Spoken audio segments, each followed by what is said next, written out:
menghargai dan menghormati keberagaman. Hari ini adalah tanggal 28 Oktober. Pada tanggal tersebut, seluruh rakyat Indonesia memperingati Hari Sumpah Pemuda, tidak terkecuali di SD Negeri 6 Kelampok. Seluruh warga sekolah memperingati Hari Sumpah Pemuda dengan mengadakan upacara bendera. Sewaktu upacara, Bapak Kepala Sekolah mengingatkan kepada seluruh warga sekolah untuk senantiasa meningkatkan persatuan dan kesatuan. Menurut Bapak Kepala Sekolah, perbedaan yang ada di sekolah atau masyarakat tidak boleh dijadikan hambatan untuk bersatu, tetapi harus dijadikan sebagai pendorong meningkatnya persatuan dan kesatuan.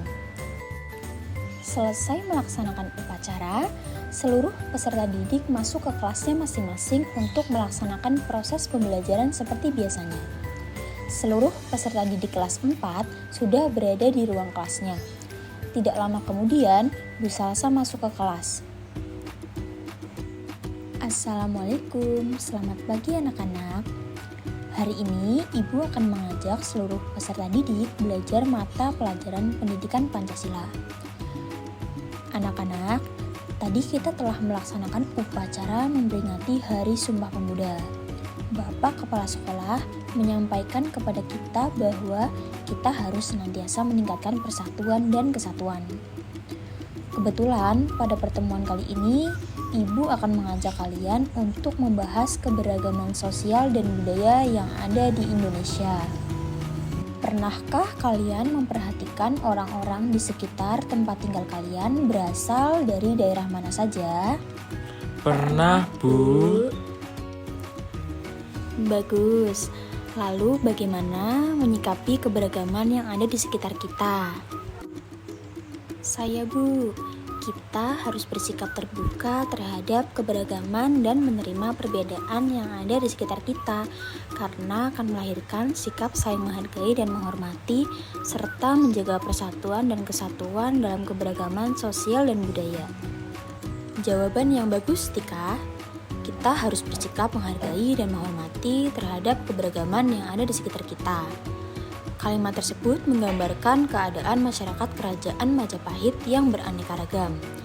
Keanekaragaman mereka terutama dalam hal agama yang dipeluknya. Mereka ada yang memeluk agama dan kepercayaan Hindu, Buddha, dan kepercayaan yang telah ada sebelumnya. Mereka hidup rukun berdampingan secara damai. Bangsa Indonesia merupakan bangsa yang beraneka ragam. Keberagaman bangsa Indonesia meliputi banyak hal, di antaranya agama dan kepercayaan, suku bangsa, budaya daerah, dan sebagainya. Selain itu, kondisi bangsa Indonesia yang memiliki keberagaman sosial akan menimbulkan perpecahan jika tidak adanya kerjasama yang baik antar anggota masyarakat. Kerjasama dapat terjadi karena adanya toleransi sosial, budaya, serta agama dan kepercayaan. Sikap toleransi adalah sikap saling menghormati, tenggang rasa, penuh kepedulian, dan saling menghargai perbedaan, baik individu maupun kelompok, agar tercipta suasana yang damai. Bu, mengapa bangsa dan negara Indonesia harus bersatu dalam keberagaman? Begini, Hemalia. Kamu tentunya masih ingat peribahasa yang mengatakan bersatu kita teguh, bercerai kita runtuh. Peribahasa itu merupakan tekad para pejuang kita sebelum Indonesia merdeka. Para pejuang bertekad dengan persatuan, mereka dapat melawan penjajah dan merebut kemerdekaan. Tekad tersebut harus selalu kita ingat, sebagai tekad mempersatukan bangsa kita yang beraneka ragam. Keberagaman suku, bangsa, budaya, serta agama tidak boleh menimbulkan perpecahan di antara warga negara. Keberagaman itu justru harus membuat kita bersatu sebagai bangsa yang kuat dan disegani oleh negara lainnya. Setelah membahas dan berdiskusi tentang keberagaman sosial dan budaya yang ada di Indonesia, pada pertemuan hari ini, Ibu minta kalian berkelompok untuk membuat tugas cerita bergambar dengan tema keberagaman budaya di Indonesia. Setiap kelompok terdiri dari 3 anak. Selamat mengerjakan tugas kelompok anak-anak. Setelah itu, seluruh peserta didik berdiskusi dengan anggota kelompoknya. Teman-teman, mari kita membahas konsep tentang tugas cerita bergambar hari ini. Silakan setiap anggota bisa menyampaikan pendapatnya.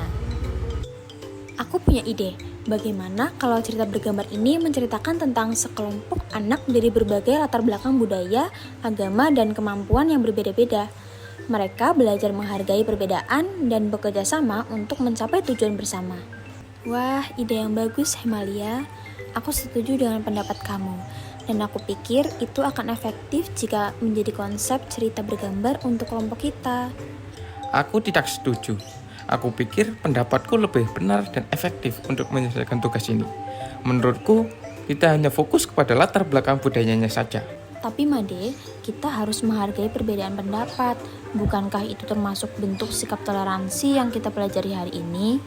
Tapi, aku tidak bisa menerima pendapat yang salah. Aku pikir itu akan merugikan kita semua. Benar yang dikatakan Tika, kita bisa belajar dari perbedaan pendapat. Mungkin setiap pendapat yang ada memiliki kelebihan yang kita tidak lihat. Toleransi bukan berarti menerima pendapat yang salah, tapi menghargai perbedaan dan tidak memaksakan pendapat sendiri. Kita bisa berbeda pendapat, tetapi tetap menghormati satu sama lain. Tapi, bagaimana jika pendapatku benar-benar lebih baik? Jika memang pendapatmu lebih baik, kita akan mempertimbangkannya. Tapi kita harus berdiskusi secara terbuka dan jujur, tidak memaksakan pendapat sendiri. Kita harus menjadi contoh yang baik. Jika kita menunjukkan sikap toleransi dan menghargai perbedaan, teman yang lain akan mengikuti. Baiklah teman-teman, maafkan aku karena sudah memaksakan pendapatku sendiri ya. Aku sadar bahwa kita harus saling menghargai pendapat karena menghargai pendapat merupakan kunci keharmonisan. Kita bisa membuat lingkungan kelas yang lebih harmonis. Kita semua bisa belajar dari perbedaan. Di kelas kita ada beraneka ragam suku bangsa, budaya, serta agama. Misalnya Hemalia berasal dari suku Dayak, Made berasal dari suku Bali, Tika berasal dari suku Jawa, dan seterusnya. Meskipun demikian, kita harus tetap bersatu dan bekerja sama. Nah, begitu juga dengan bangsa Indonesia. Meskipun terdiri dari berbagai suku, bangsa, budaya, agama, dan sebagainya, harus tetap memegang teguh persatuan dan kesatuan bangsa. Baiklah anak-anak, Ibu cukupkan sampai di sini pembelajaran pada pertemuan hari ini. Semoga dengan penjelasan tersebut, kalian semua menjadi generasi yang hebat, serta saling menghargai dan menghormati antar sesama. Terima kasih telah mengikuti pembelajaran dengan sungguh-sungguh. Wassalamualaikum warahmatullahi wabarakatuh.